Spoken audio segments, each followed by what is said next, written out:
नमस्कार। IND analysis मिलेगा जन आशीर्वाद में आपका स्वागत है। मैं हूं राजेश सक्सेना।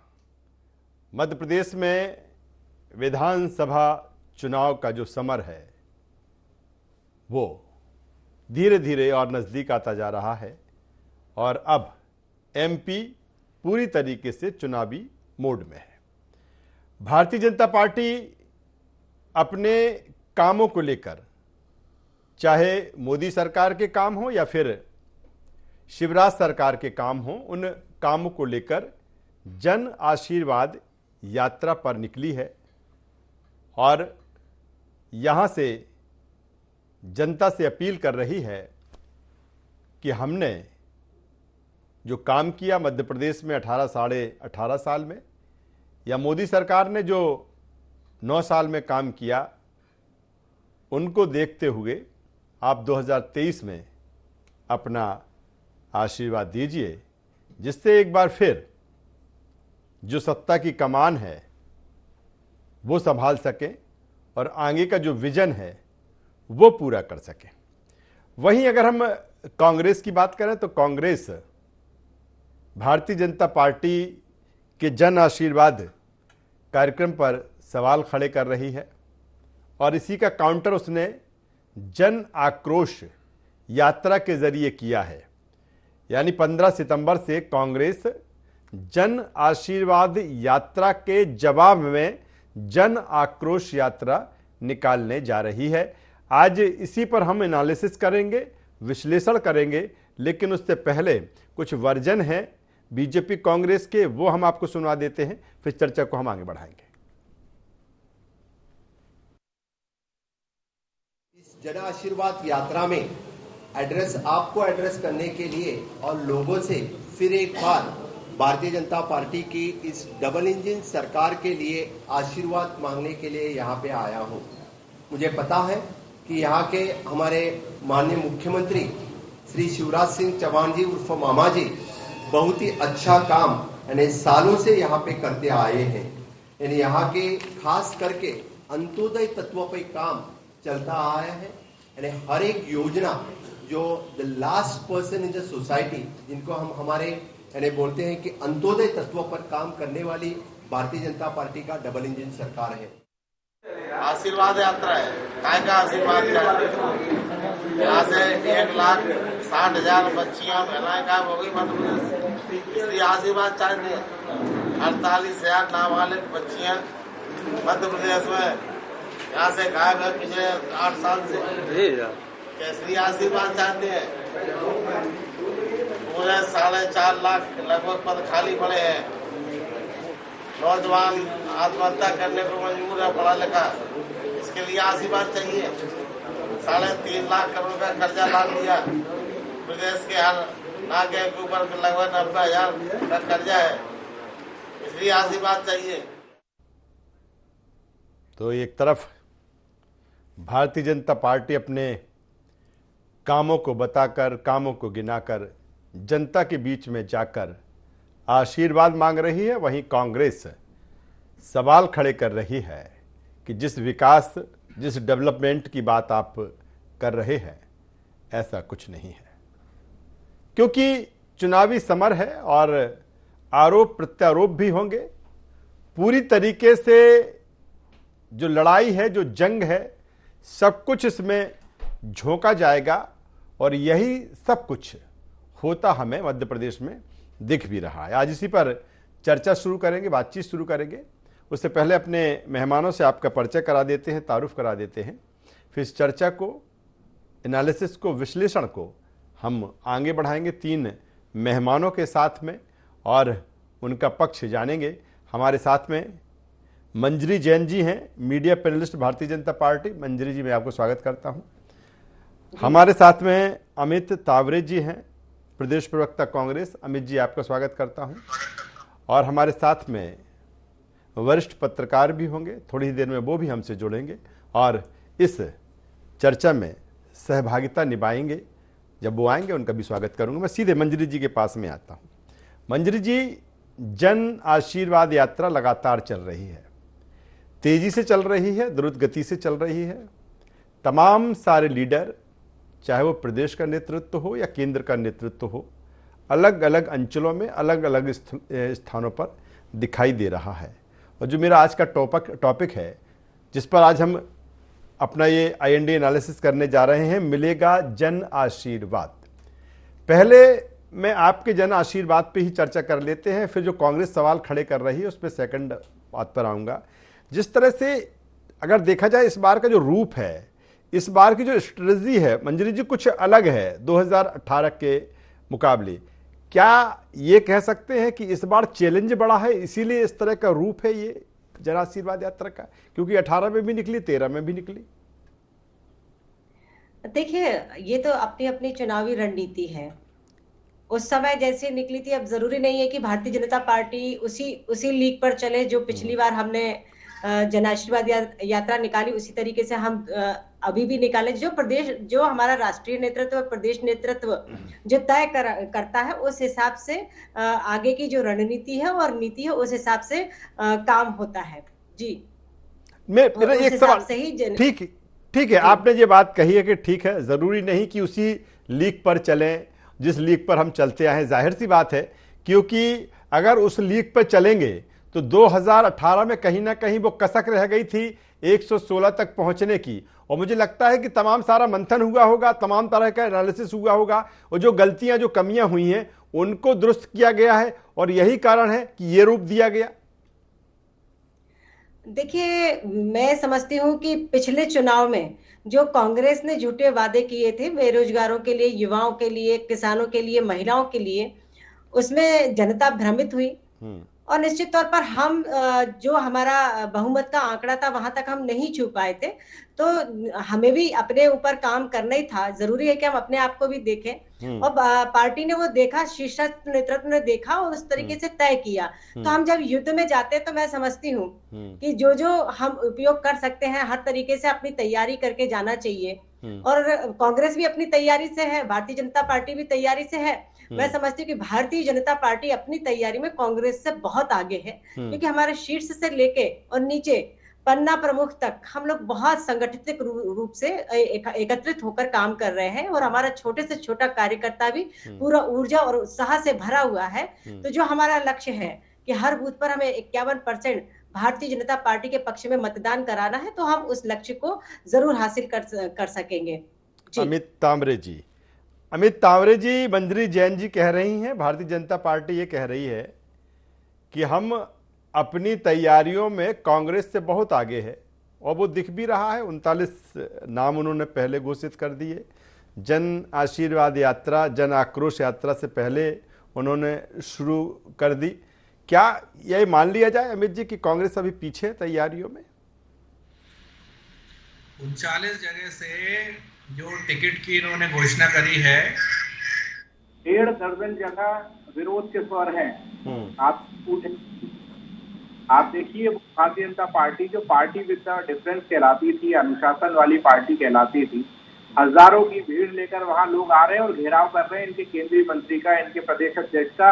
इनके प्रदेश अध्यक्ष को बात करते नहीं बन रही उन लोगों से। एक बात तो ये हो गई। दूसरी बात ये है कि जन आशीर्वाद ये निकाल रहे हैं, बहुत अच्छी बात है, और साल भर सत्ता का दुरुपयोग करके ये लोग यात्राएं निकालते रहते हैं। पिछले कुछ दिनों पहले इन्होंने विकास यात्रा निकाली थी, मुख्यमंत्री जी ने। चौतरफा विरोध हुआ था, मंच पर विरोध हुआ था, विधायकों का, मंत्रियों का खुलेआम विरोध हुआ था, पब्लिक ने किया था। राजेश जी, आपने, हमने देखा है। तो अब ये जब जन आशीर्वाद यात्रा निकाल रहे हैं तो जनता इनसे पूछ रही है, इनके रथों पे हमला हो रहा है, जनता ये पूछ रही है, भाई किस बात का आशीर्वाद? महिलाओं के लिए सबसे असुरक्षित प्रदेश बना दिया, क्या इसलिए आशीर्वाद? 3.5 लाख करोड़ का कर्जा चढ़ा दिया मध्य प्रदेश पे, क्या इसलिए आशीर्वाद? बेरोजगारों को इस स्थिति में पहुंचा दिया कि हमारा बेरोजगार युवा जो है वो आत्महत्या के लिए मजबूर हो गया, इसलिए आशीर्वाद? किस लिए आशीर्वाद? सिर्फ इसलिए कि 5वीं बार आपको मुख्यमंत्री बना दिया जाए, एक बार फिर से मध्य प्रदेश को भ्रष्टाचार का अड्डा बना दिया जाए। इस बार कोई आशीर्वाद। लेकिन वो साथ साथ ये भी कहते जा रहे हैं अमित जी, साथ साथ ये भी कहते जा रहे हैं जगह जगह पर कि जब 15 महीने की कमलनाथ की सरकार रही तो उन्होंने संबल योजना बंद कर दी, उन्होंने तीर्थ दर्शन योजना बंद कर दी, उन्होंने जो मेधावी छात्र छात्राएं हैं उनको जो लैपटॉप या स्कूटी देने की बात की थी वो बंद कर दी, किसानों की कर्ज माफी का आपने वादा किया उसमें लाल नीले पीले कर दिए, वो भी तो बता रहे वो साथ साथ जाते जाते। राजेश जी, आप बहुत वरिष्ठ पत्रकार हैं, मेरे बड़े भाई हैं। आजकल तो मोबाइल का जमाना है, मेरे पास भी है, मेरी बहन के पास भी है, आपके पास भी है। अभी 1 मिनट सर्च कर लीजिए और मुझे आदेश बता दीजिए कौन सी योजना बंद करी थी। कोई भी योजना जब बंद होती है तो उसका लिखित में आदेश होता है, बता दें। और दूसरी बात यह है कि आप देखिए कि दूसरे मुख्यमंत्रियों को आना पड़ रहा है मध्य प्रदेश में। हमारा नेतृत्व तो इतना मजबूत है, हमारे दोनों नेता इतने मजबूत हैं कि उनके लिए गृह मंत्री भी आ रहे हैं, प्रधानमंत्री भी आ रहे हैं, पूरे प्रदेशों के इनके मुख्यमंत्री भी आ रहे हैं, सारे विधायक भी आ रहे हैं। आप समझिए कि भारतीय जनता पार्टी कहाँ खड़ी हुई है। यदि इतना ही भरोसा होता, अभी तो इनके पास ये स्थिति है कि मंजरी जैन जी मेरी बड़ी बहन है, वो ये नहीं बता सकती कि अगली बार इनका मुख्यमंत्री का चेहरा कौन है। चलिए आता हूँ, तमाम सारे सवाल हैं, जब मंजरी जी के पास में आऊंगा उनको भी ले जाऊंगा अपने सवाल के साथ में। सीधे चेतन भट्ट साहब के पास में आता हूं, वरिष्ठ पत्रकार हमारे साथ में हैं। सबसे पहले चेतन भट्ट साहब आपका स्वागत करता हूं और सीधा सा सवाल, जन आशीर्वाद यात्रा जिस पर आज का हमारा ये विश्लेषण है, एनालिसिस है कि इस बार का जो इसका रंग रूप है, इस बार का जो इसका आवरण है, जिस तरह से डिजाइन है 13-18 से भिन्न है, आखिर इसके मायने क्या समझे जाए चेतन भट्ट साहब? देखिए राजेश जी, भारतीय जनता पार्टी का जो स्ट्रेटजी होती है वो बहुत सोच समझ के और केंद्रीय नेतृत्व के हिसाब से बनाई जाती है। दूसरी बात यह है कि वो किसी भी चुनाव को इस तरह से नहीं लेते, हल्के स्तर पर नहीं लेते। आप देखिए कि बहुत पहले से ही उन्होंने ये तमाम जो तरीके हैं चुनाव में जीतने के और जनता के पास जाने के, वो शुरू कर दिए। 40-50 सीटें भी उन्होंने घोषित कर दी हैं। कांग्रेस अभी थोड़ा पीछे है। जैसे जन आशीर्वाद यात्रा की जो आपने बात की, तो उनका ये मानना है कि हमने जो जो भी योजनाएं चलाई हैं हर वर्ग के लिए, वो योजनाएं हम फिर से लोगों को बताएं और उसका आशीर्वाद प्राप्त करें कि हमने आपके लिए ये किया है। दूसरी बात जो है वो सबसे बड़ी बात यह है कि इस बार कोई चूक नहीं होने देना चाहती भारतीय जनता पार्टी, और इसलिए आपने देखा होगा कि जो पूरा वो है कमान है वो केंद्रीय नेतृत्व के हाथ में है। वहीं से सारी चीजें तय हो रही हैं, वहीं से स्ट्रेटजी बनाई जा रही है। पिछली बार भी जन आशीर्वाद यात्रा निकली थी, लेकिन जैसा आपने भी बताया और मंत्री जी ने भी बताया कि हम चूक गए थे। इसलिए भारतीय जनता पार्टी इस बार कोई चूक नहीं करना चाहती, क्योंकि ये वाला जो चुनाव है आपका 2023 का, ये 2024 का एक सेमीफाइनल मान के आप चलिए कि इसमें किसकी जीत होती है, उससे ये पता लगेगा कि जनता किनकी बातों पे यकीन करती है और इनको किन बातों को झूठ मानती है। तो मुझे लगता है कि कांग्रेस भी अपने तरफ से तो प्रयास कर रही है, लेकिन वो कहीं ना कहीं थोड़ा सा पिछड़ जाती है। जैसे अभी आपने बताया कि सितंबर में वो जन आक्रोश यात्रा निकालने वाले हैं, और उनका भी ये उद्देश्य होगा कि जो भी भ्रष्टाचार है या जो भी, एक तो किताब भी उन्होंने शायद छपवाई है जिसमें भारतीय जनता पार्टी के भ्रष्टाचार के बारे में पूरा विवरण दिया गया है, पारस सकलेचा ने उसको तैयार किया है। तो ये तमाम चीजें वो लोगों के पास जाकर बतलाएगी। चेतन भट्ट साहब, इसमें एक चीज अहम और बन जाती है, ठीक है, जनता 2023 में भारतीय जनता पार्टी को किस तरह से रिएक्ट करती है या कांग्रेस को किस तरह से रिएक्ट करती है, ये अलग बात है, लेकिन लंबे समय से बात सामने आ रही थी कि बीजेपी में पार्टी के भीतर से ही नाराजगी है। कई जो वरिष्ठ नेता हैं वो नाराज चल रहे हैं, और ये शायद लगा कि जो प्रदेश का नेतृत्व है वो कंट्रोल नहीं कर पाए, इसीलिए केंद्रीय नेतृत्व की ये बड़ी टीम लाना पड़ी। इसकी एक बड़ी वजह ये भी है चेतन भट्ट साहब? नहीं, ये बात तो सही है। देखिए, कोई भी बड़ी पार्टी अगर होती है और जब चुनाव आते हैं तो हर नेता की ये महत्वाकांक्षा होती है कि उसको मौका मिलना चाहिए, और जिन लोगों को मौका नहीं मिलता है वो कहीं ना कहीं अपनी नाराजगी व्यक्त करते हैं। ये बात अलग है कि भारतीय जनता पार्टी एक अनुशासित पार्टी मानी जाती है, और अभी तक ऐसा होता नहीं था कि लोग नाराजगी अपनी सार्वजनिक तौर पर व्यक्त करते थे। लेकिन इस बार थोड़ा सा मामला उल्टा है। इस बार खुलेआम लोग अपनी नाराजगी व्यक्त कर रहे हैं, और यही कारण है कि केंद्रीय नेतृत्व को अपने हाथ में ये सारी चीजें लेना पड़ रही हैं। जो अभी 40 सीटें भी घोषित हुई हैं वो भी केंद्रीय नेतृत्व के माध्यम से ही घोषित हुई हैं, और इसलिए उन्होंने 2 वरिष्ठ नेताओं को यहाँ बिठाया जो रोज फीडबैक वहां पर देते हैं। और आप देखिए कि अभी अमित शाह भी आए थे और कई बार आ चुके हैं, अभी प्रधानमंत्री का भी दौरा है। तो ये तमाम चीजें इस बात को साबित करती हैं कि भारतीय जनता पार्टी में जो असंतोष है वो अब सामने आने लगा, सतह पे आने लगा है, पहले ऐसा होता नहीं था। चलिए चेतन भट्ट साहब, आता हूं दोबारा आपके पास में आऊंगा, मंजरी जैन जी के पास में आता हूं। मंजरी जैन जी, सबसे पहले तो अमित जी जो कह रहे थे, मैंने उनसे जो सवाल किया था कि संबल योजना या तीर्थ दर्शन या तमाम चीजें, तो वो तो कह रहे हैं ऐसा कुछ हुआ ही नहीं, आप फालतू में इस तरह की चीजें आप फैला रहे हैं। देखिए, मैं आपको बताना चाहती हूँ कि आते ही साथ सरकार में इन्होंने सबसे पहले तो ये रोना शुरू किया कि सरकार के पास पैसा नहीं है, खजाना खाली कर दिया, ये कर दिया, वो कर दिया, और आते साथ सारी योजनाएं इन्होंने बंद कर दी। बल्कि जो योजनाएं चल रही थी वो तो बंद करी, और जो इन्होंने घोषणाएं की वो भी पूरी नहीं की। तो इस तरीके से इन्होंने जो जनता को जो छलने का काम किया था, वो जनता अच्छी तरीके से जानती है कि कांग्रेस कहती कुछ है, करती कुछ है, चेहरा कुछ होता है, दिखाती कुछ और है। तो आप देख रहे हैं जन आशीर्वाद यात्रा में कि किस तरह अपार जन समर्थन भारतीय जनता पार्टी की जो आशीर्वाद यात्रा निकल रही है उसको मिल रहा है। और जहां अभी अमित जी बोल रहे थे कि वहां पर नारेबाजी हो रही है या कुछ विरोधाभास जो हो रहा है, तो वो कांग्रेस की सोची समझी रणनीति है। जो पथराव हुआ उसमें जय जय कमलनाथ के इनके कार्यकर्ता जो है वो नारे लगा रहे थे, कांग्रेस जिंदाबाद नारे लगा रहे थे। तो ये जानबूझकर इस तरीके की जो है घटनाएं घटित कर रहे हैं, और मैं समझती हूँ कि ये हताशा है। कांग्रेस जो है वो पूरी तरह हताश हो चुकी है। उन्हें पता है कि अब इनका कुछ वजूद बचा नहीं है, ना तो देश में बचा है और ना ही मध्य प्रदेश में बचा है। आज जो गठबंधन भी है तो वो आप देख लीजिए टूटने की कगार पर है। कोई किधर जा रहा है, कोई किधर जा रहा है। जो लोग एक दूसरे पर भ्रष्टाचार का आरोप लगाते थे वो सब ईडी की जांच से और भ्रष्टाचार की जांच से जो है वो सलाखों के पीछे जाने से डर रहे हैं, और उस डर के कारण सब एकत्रित हुए हैं अपने परिवार को बचाने के लिए। उन्हें राष्ट्र या देश से कोई मतलब नहीं है, ना ही देश की जनता से मतलब है। तो इसका जवाब इनको जनता देगी 2023 में। दूसरा इन्होंने कहा था, और माननीय चेतन भट्ट जी ने भी कहा कि कुछ असंतोष जो टिकट के बाद हुआ, तो मैं समझती हूँ भारतीय जनता पार्टी विश्व की सबसे बड़ी पार्टी है। मैं समझती हूँ एक परिवार में यदि 4 लोग होते हैं तो एक बच्चे को यदि कुछ दिला दिया जाए तो दूसरा बच्चा थोड़ा नाराज हो जाता है। उसका मतलब ये नहीं होता कि वो परिवार छोड़ के चला जाएगा या वो हमेशा के लिए नाराज हो जाएगा या कुछ गलत करेगा परिवार के लिए। तो ये सब चीजें तो चलती रहेंगी, क्योंकि अब एक नहीं, कई तो गलत कर भी रहे हैं ना, वो बीजेपी छोड़ छोड़ के कांग्रेस में जा रहे हैं, कई गलत कर भी तो रहे हैं। आपके हिसाब से, आपके पॉइंट ऑफ व्यू से देखें। जी जी जी, कई कांग्रेस के नेता बीजेपी में भी आ रहे हैं। तो जिनकी अति महत्वाकांक्षी लोग हैं, जो सिर्फ टिकट के लिए कि उनको यहाँ नहीं मिल रहा मुझे वहां मिल जाएगा, तो इससे इधर उधर होते रहते हैं। उसका कोई फर्क नहीं पड़ता है। भारतीय जनता पार्टी बहुत बड़ी पार्टी है। चलिए, बेहतर बात मंजरी जी कह रही हैं कि अब जो बदला हुआ स्वरूप है, जब हम जन आशीर्वाद यात्रा के बदले हुए स्वरूप की बात करते हैं तो लोकतंत्र और प्रजातंत्र में भी बदला हुआ स्वरूप है।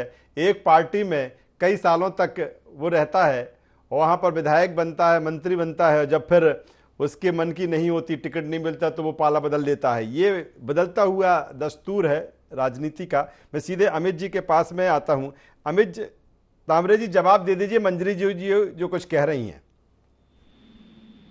देखिए, सबसे पहली बात तो ये है कि मेरी बहन ने जो मैंने आदेश पूछे थे वो आदेश बताए नहीं, जो उन्होंने आरोप लगाए थे। जी, आप बताइए ना क्या आरोप मैंने, मुझे लगता है मैं आपके सारे आरोप के पहले ही जवाब दे चुकी थी। अगर आपको ऐसा लगता है तो आप पूछिए, मैं आपके क्रमशः नहीं, वो आप भेज देना इनको। वो कह रहे हैं जिनका जिक्र मैंने किया था वो ऐसा हुआ ही नहीं था।